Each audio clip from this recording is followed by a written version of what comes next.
Hi, and welcome to another tutorial where we're walking through the lesson book in the primer level of the Piano Adventures series by Faber. This is the second edition.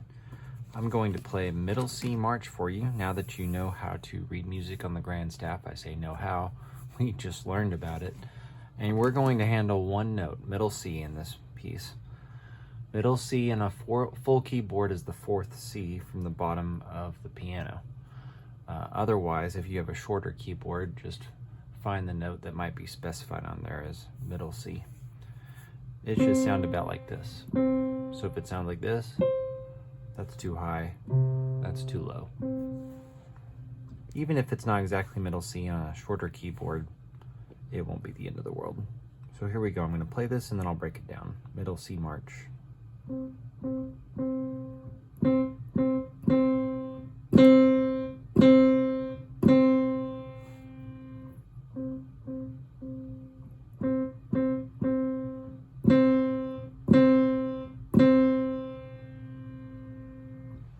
Good.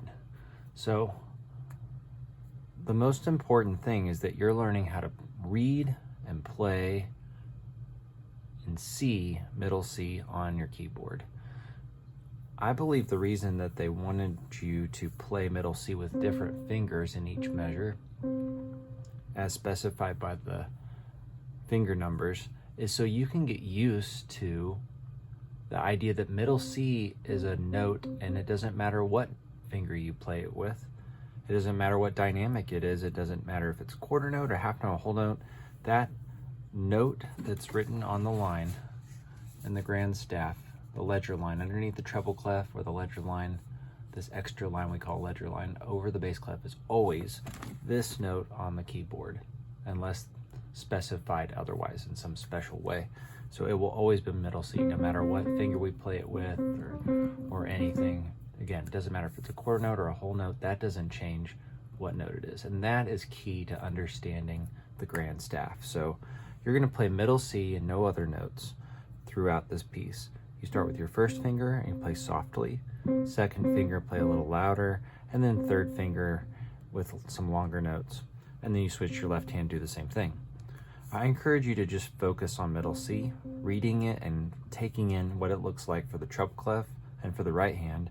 And even though I didn't at the beginning of this piece, I suggest you have both hands nearby, because even when you don't have two hands playing at once from the get-go, if two hands are going to be playing, it's good to have them as ready as possible. So I think that ought to be enough to get you started reading your first note. Congratulations, middle C. The next piece, you'll also be reading middle C, but G as well. If you liked the video, please like and subscribe and share. It helps support the channel. If you have any questions, just let me know in the comments. Have fun.